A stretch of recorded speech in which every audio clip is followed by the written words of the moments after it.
L'invasion puis la colonisation espagnole sont à l'origine de la disparition de la société inca.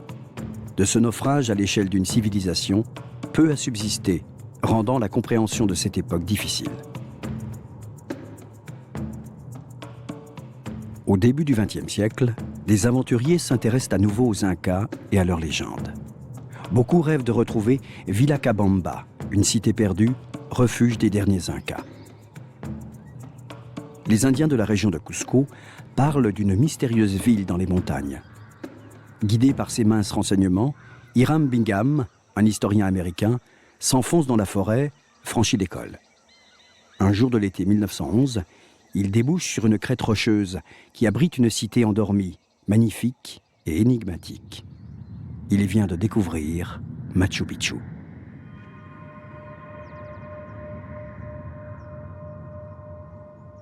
Le site culmine à 2430 mètres d'altitude, à l'abri d'un éperon rocheux.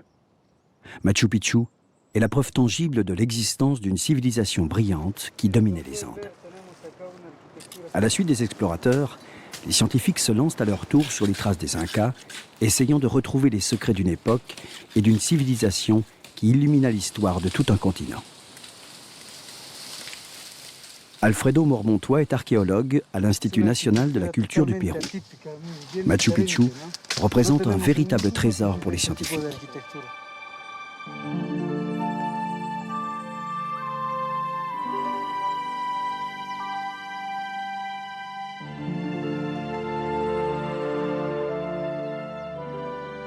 Machu Picchu n'est pas une ville d'habitation. Elle possède cependant une structure et des bâtiments typiques de l'architecture inca. Une place cérémonielle, des temples, des fontaines. Les bâtiments sont alignés sur d'étroites terrasses ou rassemblés autour de la même cour. Dans les moindres détails, la cité révèle la maîtrise des bâtisseurs incas.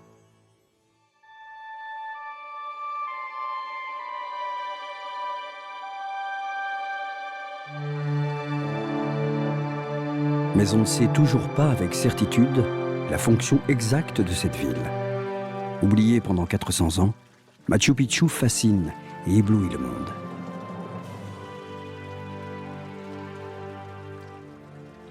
L'histoire inca pose le problème des sources. La plupart des témoignages dont nous disposons sont ceux des conquistadors et des missionnaires espagnols. Felipe Huamán Poma de Ayola, un artiste inca du XVIe siècle, a laissé un document original et précieux. Des illustrations et des chroniques donnent une vision assez exhaustive de la société inca. Comprenant que son monde risquait de disparaître suite à la conquête, Huamán Poma a souhaité en présenter les richesses.